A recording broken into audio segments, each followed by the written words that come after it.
How are we already halfway through 2025?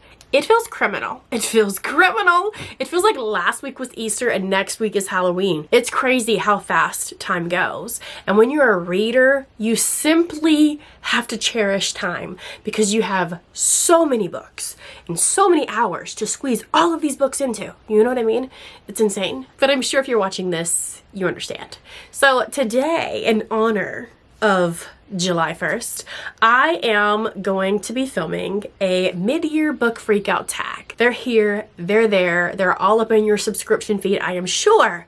But stick around if you want to hear the books that I have been loving this year, the books that I maybe not so much have been loving. I don't know. Was that even English? I don't even know. The mid-year book freakout tag. I didn't even plan ahead. I've seen the questions, I've seen the tag, but I didn't plan ahead. So it's going to be a surprise for both you and me.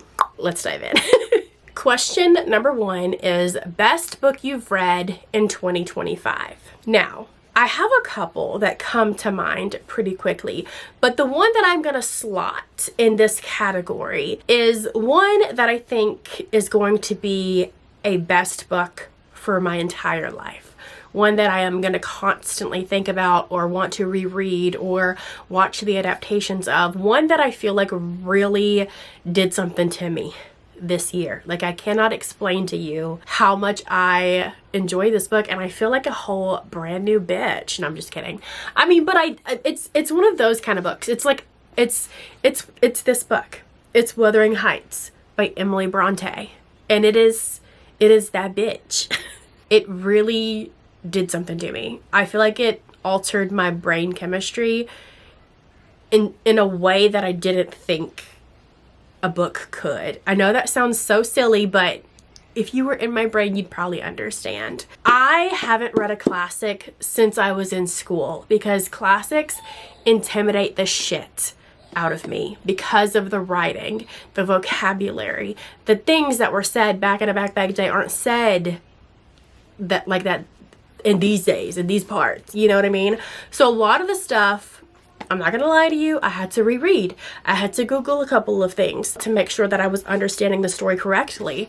And the story broke me. I cried. It changed me. And I'll forever be grateful. And it is like a toxic, gothic story. I love to see it. Question number 2 is the best sequel you've read so far this year. I'm gonna have to open up my Goodreads because one does not pop up in my brain. Have I even read a sequel? Tell me why Goodreads is literally the slowest app on the planet. It's owned by Amazon. You know what? For a couple who chose gray office carpet to be at their wedding, I guess I can't really expect much. When I get asked questions about books, I always forget about every single book that I've ever read. Like, books, what are books? Because how did I forget that I read this? And as I was going through my Goodreads, I was like, oh yeah, I read the Finlay Donovan series. I read this series. I read that sequel. I read this. But yeah, this. I read this. It is the best sequel that I've read so far this year. This is part of the Holly Gibney series. It's book number 4. Let me preface that though, because if you want to dive into the Holly Gibney series, which I do recommend, you definitely need to read the Bill Hodges trilogy first. It's like the prequel trilogy to the Holly Gibney. It makes sense because Holly Gibney is also in the Bill Hodges trilogy. And if you don't read the Bill Hodges trilogy first, you will 100% be spoiled to the trilogy. But you know what I mean? So safe. Be safe and read Bill Hodges trilogy first. It's fantastic. This was great. I gave it 5 stars. These are Stephen King's crime novels. Some of them have, you know, like a supernatural element to it, and some of them don't. We follow more than just Holly. In this one, we actually follow 2 cases and not just one. If you love sleuthing around in books, if you love Stephen King, if you love Holly Gibney, obviously you probably have already picked this up. This was, or has been so far, my favorite sequel of the year. Question number 3 is new release you haven't read yet but want to. Ugh. There is so many, so many. I'm assuming it is one that is already out, being that it said you haven't read yet. So the one that pops up right in my noggin is Ali Hazelwood's newest book, Problematic Summer Romance. or Abby Jimenez's newest book, Say You'll Remember Me. I haven't read either one of those yet. I love both of those authors and I'm really excited to read both of those books. Don't ask me why I haven't read them yet. I just haven't. I will be getting to them ASAP. Maybe I'll vlog it or something. I don't know, but yeah, that's my answer. Question number 4. Most anticipated release for the second half of the year. If you know me, then you know Karen Slaughter is up there for me, okay? I would say she's my all-time favorite author, but I feel like she ties with Stephen King. Those two authors, if I could only choose 2 authors to read for the rest of my life, it would be them too.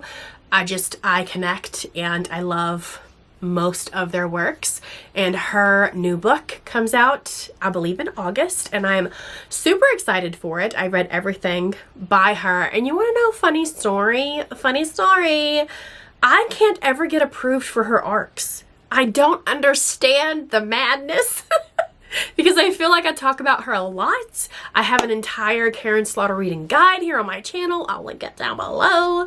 I talk about her a lot on TikTok. I have a whole reading guide on TikTok, on Instagram. We are mutuals on Instagram. She is my friend, I am hers. And I still can never get approved for a damn arc, and I don't understand it. Otherwise, I would have already read it by now. But it is definitely Karen Slaughter's new book. We are all guilty here, but I'm gonna slide in another book or 2. We have Hansel and Gretel being released, I think in September-ish. There's also a short story collection situation that takes place in the same world as The Stand, written by Stephen King. I do not believe he contributed to the book. He may have done like a foreword or something, but he didn't put any short stories in there, but I believe it was approved by him. This is just all on the top of my head. I didn't Google anything. This is just what I think about on the daily. And that comes out later on this year as well. It said 1 and I've given you 3. I could go on, but I'll not.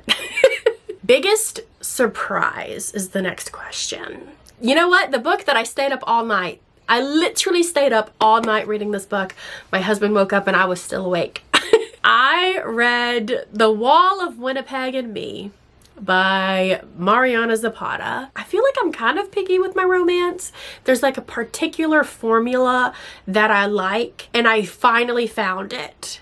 And it is The Wall of Winnipeg and Me by Mariana Zapata. The fact that she gave us so much to actually get to know these characters, it's not just like a 300-page quickie, it is a thick book, okay? So we have all this time to spend with these characters. Love that. The fact that the perspective is just in her perspective, I don't know what it is, but I feel like I enjoy romance more when it's just in the girl's perspective. But then also the fact that they don't even say I love you to each other until you're 95% through the book, and there's only 1 sex scene. And that to me is enough. I love this book, and I'm gonna go ahead and say this even though I feel like I'm gonna embarrass myself, but I haven't got physical butterflies from reading a book in a long time. I had physical butterflies in my stomach while reading about these 2 characters. I was falling in love as they were falling in love, and I was here for it. It is why my sleepy ass was awake at 4 o'clock in the morning crying, okay? And I don't even have a physical copy of it, but bet your bottom dollar I will. I've been trying to look up to see if I can find like this is the book that I read like 2 days ago, okay? On my Kindle. I've been trying to see if I can find like a special edition, hardback cover, whatever, but I haven't really found anything. Let me know. If you know, let me know. And I have since started, last night, I started, it's called Wait For It by Mariana Zapata. I'm about to be on my Mariana Zapata era, okay? I read these books at night. So I read like my other stuff in the daytime, my Stephen King, my Riley Sager, whatever during the day, and then I read my romance at night. It just makes sense in my brain. And the main female character in this book is the best friend to Vanessa from The Wall of Winnipeg and Me. So okay, and then I think I'm gonna read Colty after that, but I think all her books long as fuck. But you know what? I'm here for it. Favorite? I done lost count. Okay, we're just gonna not number the questions anymore. Favorite author, debut, or new to you? So, Mariana Zapata, there's one that literally 5 stars. 5 stars. I gave that one 5 stars and I stayed up all night for it, and trust me, I prioritize my sleep. That is not normal. That should tell you. But let me look at my Goodreads and see if I can come up with another answer so that you're not getting repeats. I'm telling you what, now there's a load error. Somebody, look, Goodreads, hire me. You know, I don't know anything about a computer, but if I could design my MySpace base complete with glitter gifts and music and everything, baby, I can do better than whoever's doing this. Okay, the first one, First Time Caller by BK Borison. First Time Caller by BK Borison, okay? Loved it. Loved it. And it is in a romance where the characters acted grown. It wasn't some childish, stupid shit. They acted grown. They did grown-up shit. You know, they had their heads screwed tight on their necks. You know what I mean? Like, okay? Loved it. And it was a sweet little romance. And it was, like, inspired by Sleepless in Seattle. And I did, in fact, go and watch Sleepless in Seattle. And I think I mentioned, if you didn't, in one of my other videos, I mentioned I also went and watched You've Got Mail. And as I was watching these when I was a teenager, I never realized that You've Got Mail was emotionally cheating. They were both emotionally cheating on their partners. And then I watched Sleepless in Seattle and I didn't clock it. I didn't clock it, but it too is cheating because she's literally engaged to some guy with some super bad allergies. And she's out there stalking this other man that she heard on the radio. That's wild behavior. And I love it. Not in real life. And don't y'all be doing that now.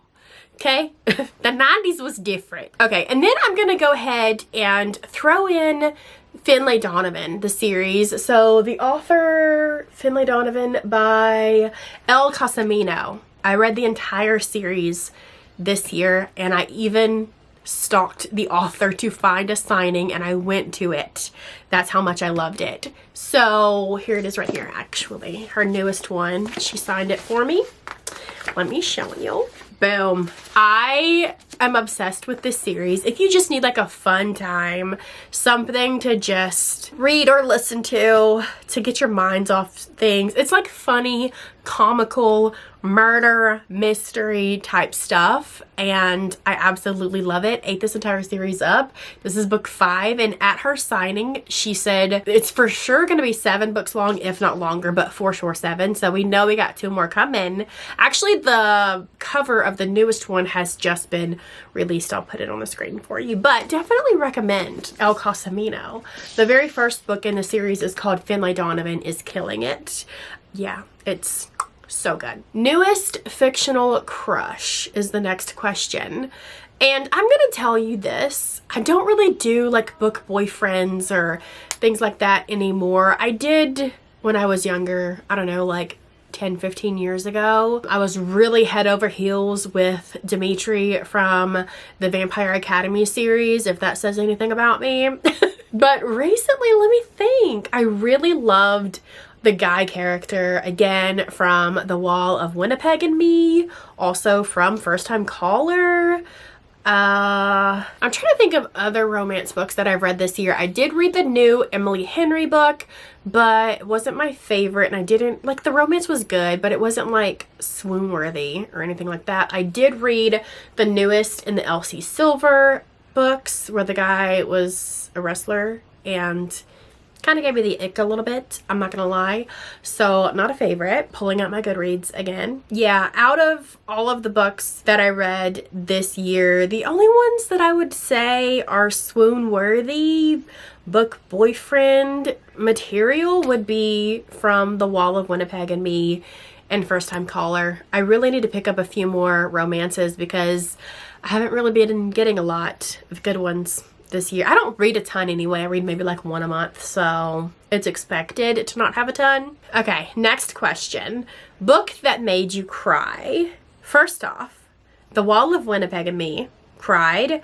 Wuthering Heights broke me. There's a whole TikTok of me sobbing. Even in a reading vlog, I was crying. This book will bury me. I know this is such a random book to throw in this category. Yeah, this one made me cry. Even in book club, as we were discussing it, I started crying because of the way that Ashley Winstead was able to put the feeling of grief on paper with how the main character's mother was grieving, the main character was grieving. I could feel like Ashley Winstead's father passed away, and how she coped with her father's death is what inspired that book. And I just kept thinking about that and how she really got grief down on paper, if that makes any sense. Definitely cried, and then cried talking about the book to other people. So that says a lot. Next question. We have a book that made you happy. A book that made me happy. Let me think. I don't really read happy material. Again, like the romance books that I mentioned maybe. Other than that, I did reread a couple of the Percy Jackson books, and they had like the nostalgia happy going, I guess you would say, because it took me back to when I first read those years ago. I'm up for recommendations. If you have any books that make you happy, let me know in the comments below. But I tend to lean towards Stephen King or thrillers, and my taste in thrillers, I enjoy darker thrillers. I do enjoy a good romance here and there, but a lot of the times I more so gravitate towards emotional romance books and not so much happy. I don't know. I mean, like, it's happy ending, but you get it. The most beautiful book you've bought this year or received. The most beautiful book. Okay, let me grab it. Okay, this actually wasn't as easy as I thought it was going to be, because I mean, I have some cute books and I have some that, I don't know. What's beautiful is like your new books, you know what I mean? So I recently got these, and first off, though the sprayed edges are solid, I don't care. I love them. This is the first 3 books of the Expanse series by, who's it by? James S.A. Corey, and these are the 10th anniversary editions, and they are all pretty stunning. Okay, so this is the book number 3, book number 2, and they all have different colors on the inside and different alternate dust jackets. And then book number 1, which is my favorite, I think simply because I am a pink girly and I love me some pink, but I don't know. I like these. I was trying to think of like what other books that I got were beautiful. I did get Love in Other Words by Christina Lauren, the deluxe edition of that, which is really pretty. Yeah, so I don't know. There you have it. What books do you need to read by the end of this year? Okay, I do have a book club. It's called Cereal and Milk. It's over on Fable, and then I do go live once a month here on YouTube to discuss the books, and then we chat for a couple of hours afterwards. It's a fun time. So I do have to read those books. So July's pick is the new book by Riley Sager. August's pick is Lisa Jewell's new book. September's pick is Karen Slaughter's new book. October's pick is J.D. Barker's new book. November's pick is another. I have like my book club thriller books to read. I do want to do a couple of like series reading vlogs where I read the entire series of something in a reading vlog. I'm leaning towards the Dungeon Crawler Carl series, but it's not set in stone. I would also love to read Pride and Prejudice by the end of the year, but I don't know if that's gonna, I don't know, we'll have to see. I am a big mood reader, and I also have other like, I like to do my bookshelf ultimatum stuff, which I pull titles out of a jar, so I don't know what's gonna come out of that. What's to say like next month I decide, never mind, I don't like thrillers anymore. I don't know. You really don't know. So I don't know. How many 5-star reads this year? Well, let's go back to Goodreads because I don't know. My guess is not a lot, but we'll see. Let me scroll to January. We have 1, 2, 3, 4, 5, 6, 7, 8, 9, 10, 11, 12 5-star books this year. Wow, I really need to find some 5-star reads. what books do you want to reread this year? I am a fan of rereading. I love to reread my favorite books, especially if it's been a good minute since I've read them, because sometimes you forget a lot about the story. Or it's also like revisiting your favorite characters or rewatching your favorite movie. So I am a fan of that. However, I am also trying to get my TBR number down, which means I don't need to be rereading a lot of stuff. I will say the only things that I have planned to reread this year is some of the Stephen King books that I've read, because I decided after reading, I read like 33, 34 Stephen King books, something like that. And then I decided to start over and read his works in publication order. And I've read 3 so far. I need to get to The Stand, which I've already read The Stand, so it'll be a reread for me. So some Stephen King books might pop up as rereads for me. But other than that, I don't really have any plans to do much rereading this year. A book you enjoyed with mixed reviews. Okay, so one that I want to mention is Baby Teeth by Zoe Stage. I really enjoyed this one. I do wish the ending would have been a little different, but the rating on this one for the rating for this one on Goodreads is a 3.6, so I would say that it most likely has some mixed reviews. I gave it 4.5 stars. I just think the ending, I wish it would have been a little different. It would have went out with more of a bang, but alas, still a good one. And then another one that I really enjoyed that has a 3.63 star on Goodreads is Beautiful Ugly by Alice Feeney. I gave it 4.5 stars. I really enjoyed it. It gave Man Haters Club vibe.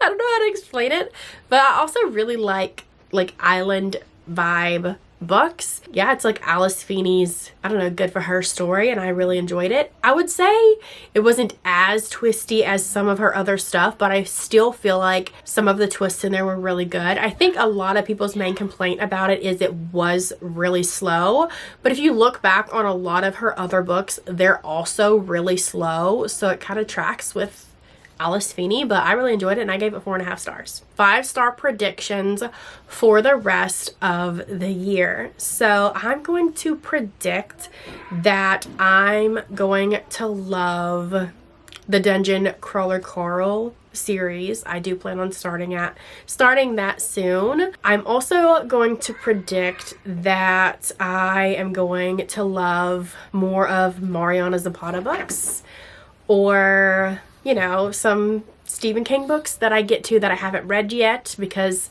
he is not always a hit for me, but more a hit than a miss for me, so I can't really go wrong there. I will say also I'm really looking forward to reading Lisa Jewell's new release as well. I just got the advanced listeners copy, so I'll be starting that soon. And I'm, again, good vibes for the new Ali Hazelwood book, the new Abby Jimenez book that I haven't got to yet, the new Karen Slaughter book. I hope I do find a lot more 5-star reads the second half of this year, because I feel like I've been getting a lot of duds this year, but it's like a good thing because I'm reading the duds and getting them off my shelves, but I'm ready to get like some new all-time favorite books, It's just such a good feeling. See, what had happened was when I went to go get the questions from someone else's video, I apparently got the questions from someone who only did some of the questions and not all of the questions, so I am back to finish the questions of this tag. So my questions will be out of order from the original questions, but let's go ahead and dive on into those. So how has your reading year gone so far? I would say it's been kind of mid, not gonna lie.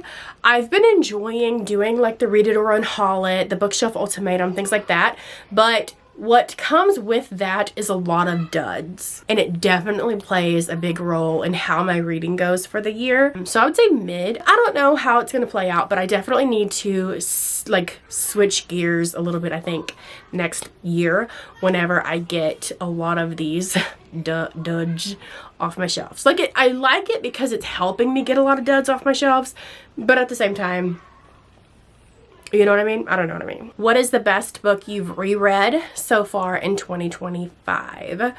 I would say it is The Shining by Stephen King. I haven't reread a ton of books in 2025. I know I reread some Percy Jackson books, a couple of Stephen King books, and that might be it. But definitely for sure, The Shining by Stephen King. It is a classic. It's a slow burn horror, and I have a reading vlog of me reading it and talking about it if you want more deets. But I will say this, if you haven't read The Shining by Stephen King because you have already watched the movie, they're a lot different. They're a lot different. Book is 10 times better. Pick it up. There is a question about manga. I don't read manga or like graphic novels, so I'm going to skip that one. So that one's intentionally skipped. Now I feel like I'm gonna miss another question because now I'm doing them all out of order. What is the worst book you've read so far in 2025? I would say Cackle by Rachel Harrison. The cover is absolutely stunning. I love the cover and I love a good witchy moment. That was the stupidest storyline that I've ever read. It felt very childish. It felt like grown-ups were playing these childlike roles. I don't know how to explain it, but I did not enjoy it. Sucks because the cover is stunning, but this is a book I will never see myself rereading. I will not see myself recommending it. I'm not gonna hold on to it to hand down to my kids, so I'm gonna unhaul it. 0 out of 10. Do not recommend. I think this is like the third Rachel Harrison book that I've read or have tried to read, and I don't think this author is for me. What is your biggest disappointment of the year so far? Hands down, Onyx Storm. Hands down, Onyx Storm.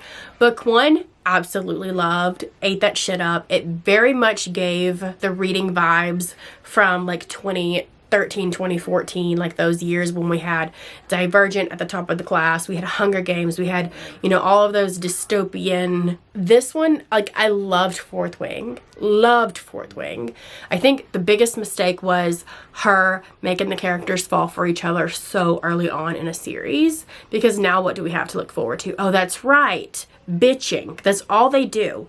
Bitch. In Onyx Storm, that's all they do. They're either fucking or they're bitching. And I'm just like, now we have to, it's like watching an old married couple. Like, you could have at least made them fall in love later on in the series if you knew this was going to be a series, which I feel like they already knew. So, and then the first half of Onyx Storm was just literally shit on a stick. Made no sense. People were coming out of the woodworks and we had no idea who they were, and it just felt very convoluted and messy. The second half of that book, low-key saved it. Saved it enough to give it a 3-star. Okay, if the second half of the book did not pull through, I would have DNF'd the series. I'm going to give the fourth book a chance, and we'll see. I'm hoping that because she's taking such a longer time in between books, because she writes other books in between these books, okay? And there wasn't even a year between the second book and the third book, and that was her other mistake. She should have took a longer time, had a better editor, something. These next couple of questions are essentially just about my channel, my content, blah, blah, blah, blah. So here we go. What is your favorite video that you've made this year so far? I think my favorite video that I made was my Stephen King vlog, my reading Stephen King books. I don't know what it is. I just loved it. I loved it, and sometimes I'll just go and rewatch it because I want to. I don't know. I really loved it, and it's nothing special. It's literally just a vlog. It's literally just me talking, yapping away, but I really loved it. I love reading vlogs in general. I like filming them. I like watching them. I love vlogs. They're my kryptonite. That's why I do mostly just vlogs, because that's what I like. And I love a vlog when there's more lifestyle stuff into it. I don't put a ton of lifestyle stuff in mine because I tend to yap a lot. My vlogs tend to be really long as it is. But one day. Which video did you think would flop but did well? I don't think there are any. I don't think there are any. The ones that I knew would do well, I knew would do well because of past videos. The ones that I didn't think would do well, they didn't really do well.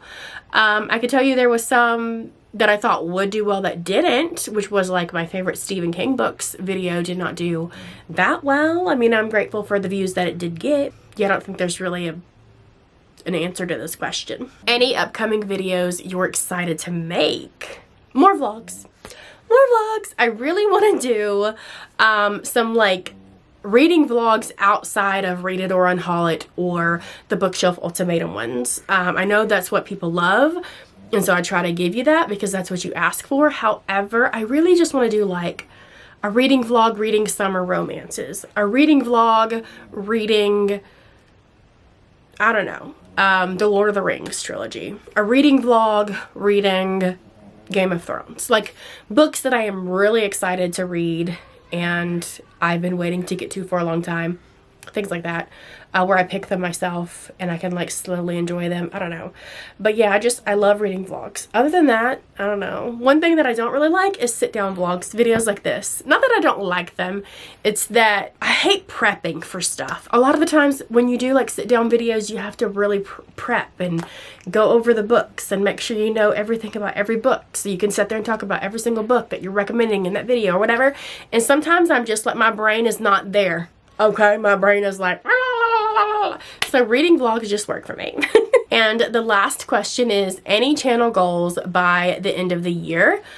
The only like goal, I guess you would say, is, well, I have more than one, okay? One of them is I would love to hit 10,000 subscribers. That would be really fun if I can do it by the end of the year. Another one would be to get on an uploading schedule. Right now it's the summertime, so it's a little bit difficult because my kids are home all day long. So I'm hoping like when school starts again, I'll have some hours in the day to like really do things and we can get on a really good uploading schedule.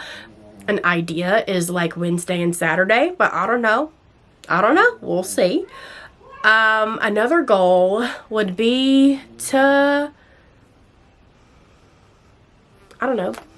That's it. But that's it. Those are just, you know, we're very like chill, I think. I don't know. Anyway, back to Beth in the blue shirt. And that, my friends, is that is the tag. Let me actually see, just for, you know, you like, oh, you've read 12 5-star books so far this year, but how many books have I read total so far this year? I've read 72 books so far this year with a goal of 100. So we are ahead of schedule right there. And maybe I'll get to like 150. I don't know. I don't want to, because I do have a lot of Fiac books on my TBR, so I don't want to. Anyway, there's that. There's the tag. And if you haven't done the tag and you have a YouTube channel, I tag you. Like, do you tag people in tags these days? I don't know. I wasn't tagged to do the tag. I feel like, but back in the day, like that was the thing, right? You had to be tagged. I don't know. Whatever. It is what it is. I hope you guys enjoyed the video and I hope you guys have a fabulous rest of your year.